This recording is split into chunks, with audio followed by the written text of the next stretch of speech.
most of last decade, giant ships like this one had a massive problem with Nigeria. They wanted to come in, they literally couldn't.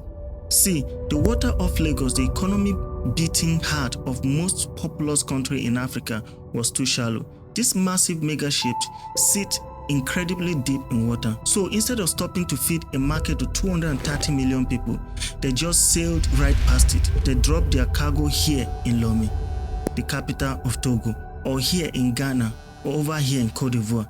And this is the crazy part, those exact same goods meant for Nigerian homes and factories were loaded onto a smaller boat or packed into trucks and driven back into Nigeria. Think about that.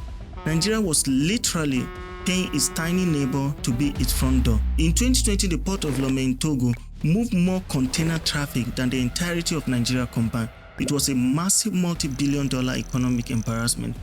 Until this day, July 1st, 2022, a heavy vessel named Zenhua 28 turns its massive hull toward the brand new port just east of Lagos, and it does something no ship of its size had ever done in Nigerian history. It docks.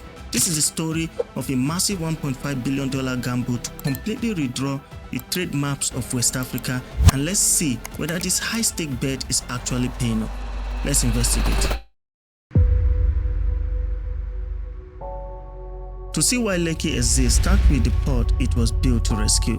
Apapa, Nigeria's oldest major modern commercial port, sitting right inside Lagos, had become a symbol of everything choking the country's trade.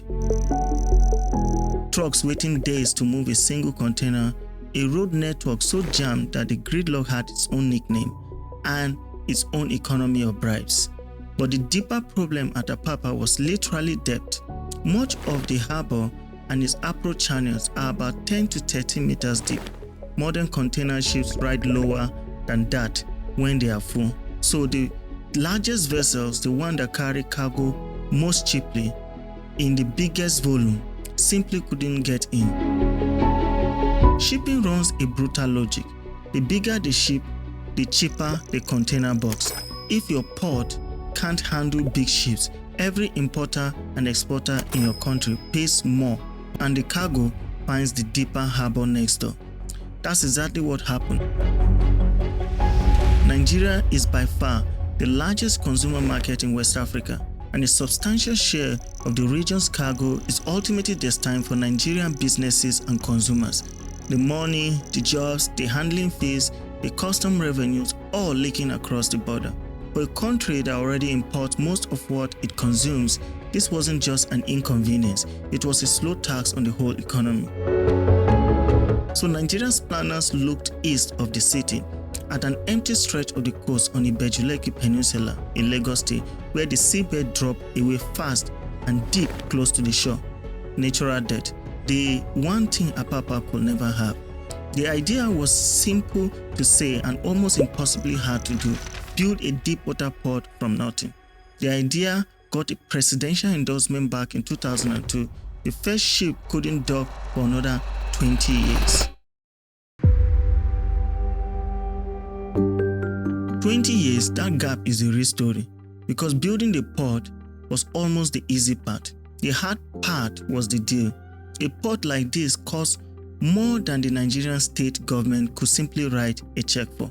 So it was built through a model with an ugly name and a clever logic: build, own, operate, transfer. A private company puts up the money, builds the port, runs it for an agreed number of years to earn that money back plus profit, and then at the end hands the whole thing over to the government. Here, the agreement runs for 45 years. The lead private promoter was Tolaram Group, a Singapore-based conglomerate that had been operating in Nigeria for decades, best known for ordinary Nigerians as the company behind Indomie instant noodle. To actually build it, they brought in the China Harbor Engineering Company known as CHEC, one of the largest marine construction firms in the world, the kind of company that builds ports across Asia, Africa, and the Middle East. The China Harbor Engineering Company came in as the lead contractor and eventually as a major shareholder. The ownership stacked up like this: a private consortium led by Tolaram and China Harbour Engineering Company held 75%. The Lagos State government took 20%, and the Nigerian Port Authority, the federal agency known as the NPA that regulates and runs marine services at every Nigerian port, held the remaining 5%. The financing reached around the world. The consortium of banks, including African Development Bank, a continent-owned development lender, put money in, and critically, the China Development Bank, one of China's giant state lenders, provided a loan of roughly $629 million. That made Lekki part of a much bigger pattern. China's Belt and Road Initiative, Beijing's worldwide program of financing and building infrastructure across developing economies, ports very much included. Then the project had survived a global pandemic mildew. Construction had only formally started in 2018. The major works delayed by the slow grind of financial closure. In March 2020, as COVID shut down the world, China Harbour Engineering Company injected $221 million of its own equity and took controlling control of the project. Construction kept going. By April 2021, the core of the main breakwater, nearly 2 kilometers of engineered stone holding back the Atlantic, was complete. 16 years after the project was announced with fanfare in Lagos, the concrete was finally laid.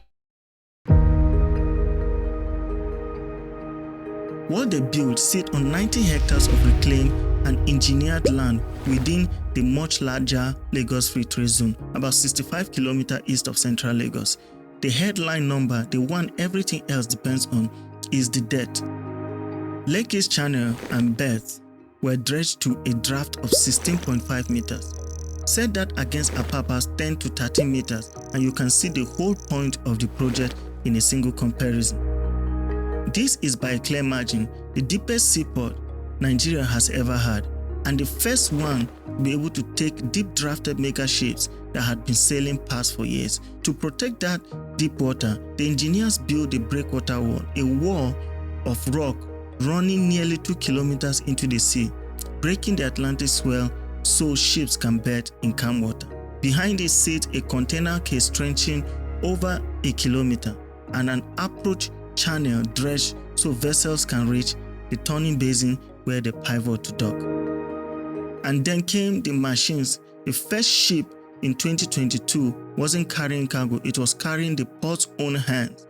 On board were the first ship-to-shore cranes Nigeria had ever owned, super-post-Panamax gantry cranes.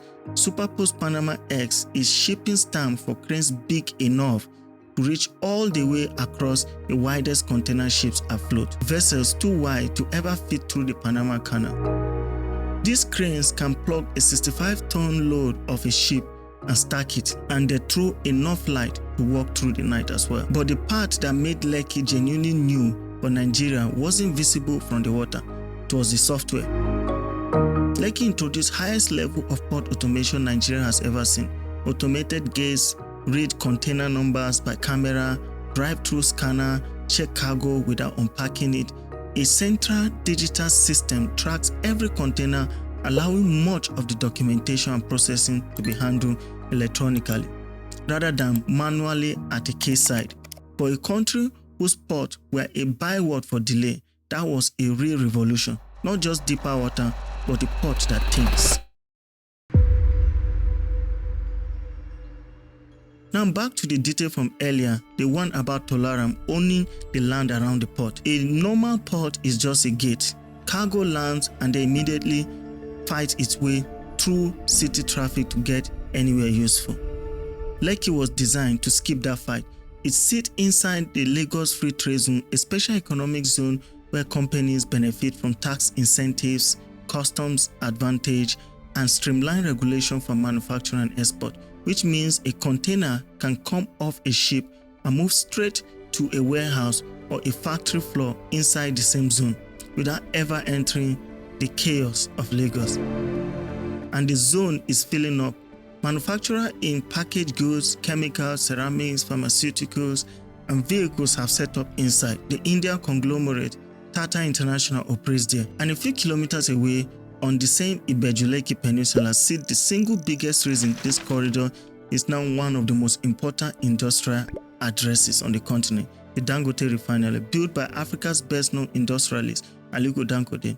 It is a petroleum refinery designed to process 650,000 barrels of crude oil a day, one of the largest single-train refineries in the world.